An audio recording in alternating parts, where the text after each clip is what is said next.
अरे तू पकड़ेगी मैं पकड़ूंगी? भाई माँ ही तो मुन्ने को पकड़ती है। तू काम करे और ये मुन्ने के नाम पर आराम। अरे नहीं नहीं माँ जी, मैं माँ हूँ माना, लेकिन अमिता दीदी का प्यार भी कम नहीं है। सारा दिन भी नहीं खिलाएंगी तो रात को नींद नहीं आएंगी इन्हें। अरे तो दूसरे की औलाद तो दूसरे की होती है ना। ला अमिता, मुन्ने को मुझे दे दे।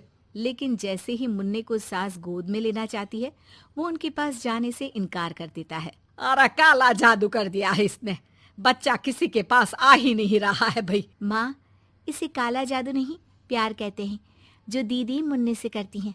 अरे हाँ हाँ, हम तो दुश्मन है ना इसके, जो ये हमारे पास नहीं आ रहा है। अरे सगी दादी हूँ मैं, पूरी की पूरी कोठी इसी के नाम कर जाऊंगी। अब बोल, अब भी प्यार है क्या इससे? अमिता को सास की बात पर गुस्सा आ जाता है। वैसे भी माँ जी, पूरे घर में यही एक चिराग है, तो आप इसे दे या ना दे, सारा कुछ इसी का है, चाहे वो मेरा भी क्यों ना हो। हाँ हाँ, अभी तो बड़ी जबान चल रही है, लेकिन जब घर पूरा इसके नाम होगा ना तब पता चलेगा। अमिता और सुनीता दोनों ही मिलजुल कर रहती थी, इसलिए सास की बात का दोनों को ही बुरा ना लगता। मिलजुल कर काम करती और हंस खेल कर रहती। अरे बेटी, तेरी दोनों भाभीियों ने तो मुझे साइड कर रखा है। अरे दोनों में इतनी पड़ती है कि मुझे तो डर लग रहा है, कहीं एक दिन ये दोनों मेरी बात मानने से इनकार ही ना कर दे। अरे तो खेल खेलो और दोनों को अलग कर दो, इस पे कौन सा गणित लगाना है माँ। हाँ हाँ, ये तो है, चल देख लेती हूँ मैं। अगले दिन सास धीरे से एक लाल पेन लेकर मुन्ने के बदन में लगा देती है और लोगों को बुलाकर हंगामा करती है। अरे देखो देखो, ये क्या हो रहा है मुन्ने के शरीर में। अरे ये क्या हो गया मेरे बेटे को, मैं अभी इसे लेकर डॉक्टर के पास जा रही हूँ। अरे ना दीदी, परेशान मत हो, मैं तैयार कर देती हूँ और कैब बुला लेती हूँ, बाद में ले जाइए आप इसे। अरे बेटा, तेरा है वो क्यों ले जाएगी? वैसे भी ये डॉक्टर का नहीं, तांत्रिक का मसला है। किसी ने मुन्ने पर जादू करने की कोशिश की है जिससे वो मुन्ने को मार ले। सुनीता ये सुनकर रोने लगती है। कौन मेरे मुन्ने को मारने की कोशिश करेगा माँ जी? नहीं नहीं, ऐसा कुछ नहीं होगा। सास अमिता की तरफ देखकर कहती है। अरे वही जिसकी खुद की औलाद ना हो। कैसी बात कर रही हैं माँ जी आप? मैं क्यों मारूंगी अपने ही बच्चे को, वो तो मेरे बेटे जैसा है। अरे बेटे जैसा है, बेटा तो नहीं है ना। वैसे भी मैंने तांत्रिक को फोन कर दिया है। थोड़ी देर में वहाँ तांत्रिक आ जाता है। हे भगवान भगवान भगवान भगवान, बच्चे की जान को खतरा है खतरा है खतरा है। इसके ऊपर किसी बांझ औरत ने काला जादू कर रखा है रखा है रखा है। लगता नहीं ये बच्चा कभी ठीक भी हो पाएगा पाएगा पाएगा। नहीं नहीं, मेरे बेटे को बचा लीजिए। अमिता दीदी, आप इतना गंदा सोचेंगे मुन्ने के लिए, मैंने सोचा भी नहीं था।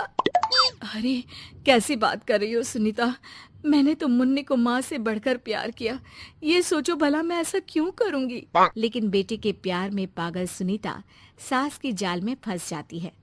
दीदी, आज से आप और मैं अलग हैं, मेरी रसोई अलग, आपकी अलग, और आज के बाद मुन्ने को छूने की क्या, देखने की भी कोशिश मत करिएगा। अमिता सुनीता को समझाने की कोशिश करती है पर कुछ नहीं होता। अगले रोज। ला सुनीता, मैं मुन्ने को नहला कर तैयार कर देती हूँ। नहीं नहीं माँ जी, मैं नहला देती हूँ। लेकिन जैसे ही वो मुन्ने को नहलाने लगी, पेन के निशान एक एक करके निकल गए। अरे माँ जी, ये तो किसी ने पेन से निशान बनाए थे, देखिए, जैसे ही मैंने मुन्ने को नहलाया सारे निकल गए। अब अरे नहीं नहीं बहू, ये तो बाबा का कमाल है कि बच्चे के ऊपर से ये साया धुल गया। लेकिन ये क्या माँ जी, मुन्ना तो रोया ही जा रहा है, न खा रहा है न दूध पी रहा है, बस चाची चाची कर रहा है।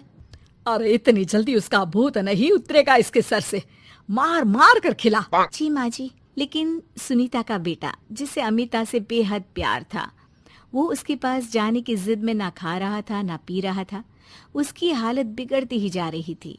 हार कर एक दिन, माँ दीदी दिखाई नहीं दे रही है, क्या वो मायके चली गई है क्या? अरे क्या पता कहाँ गई, रुक बड़कू से पूछती हूँ। ए अमिता कहाँ है? माँ जल्दी पता करिए ना, दीदी कहाँ है? मुन्ने की हालत दीदी के लिए खराब होती जा रही है। सुनीता मुन्ने को लेकर नीचे अमिता के पास जाती है। अमिता बिस्तर पर पड़ी होती है, वो कमजोर सी दिखती है। बड़ी आराम से सो रही हैं आप, यहाँ मुन्ने की तबीयत खराब हो रही है। वो जैसे ही अमिता को छूती है, अरे दीदी ये क्या हो गया, आपकी तबीयत तो काफी खराब है। मुन्ने के बिना मैं नहीं रह सकती सुनीता, मैं उसके बिना नहीं रह सकती।